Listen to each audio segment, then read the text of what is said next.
remember when you first realized that your computer was more than just a monitor and keyboard? That between the mouse click and the video playing, there was something that captured your attention, understood it, and made it real? What is that something? Is it gremlins? Let's imagine that we can shrink down to the size of an electron and inject ourselves into a click of a mouse. If you took your mouse apart, you'd see that it's really a very simple machine. It has a couple buttons and a system for detecting motion and distance. You might have an optical mouse that makes these measurements with lights and sensors, but older ones did this with a hard rubber ball and some plastic wheels. Same concept. When you click the button on your mouse, it sends a message to the computer with information about its position. When your mouse click is received, it's handled by the basic input-output subsystem. This subsystem acts like the eyes and ears and mouth and hands of the computer.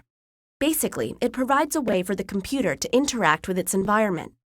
But it also acts like a buffer to keep the CPU from being overwhelmed by distractions.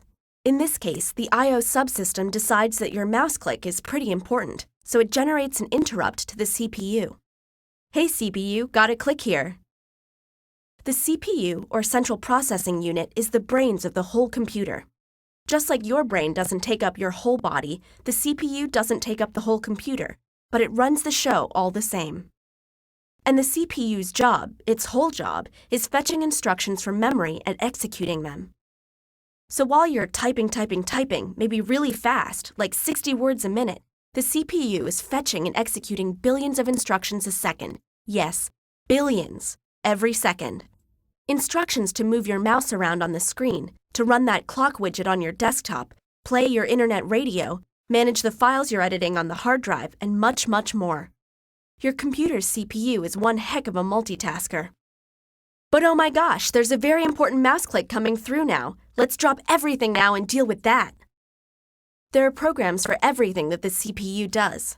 A special program for the mouse, for the clock widget, for the internet radio, and for dealing with letters sent by the keyboard. Each program was initially written by a human in a human-readable programming language like Java, C++, or Python. But human programs take up a lot of space and contain a lot of unnecessary information to a computer, so they're compiled and made smaller and stored in bits of ones and zeros in memory. The CPU realizes that it needs instructions for how to deal with this mouse click, so it looks up the address for the mouse program and sends a request to the memory subsystem for instructions stored there.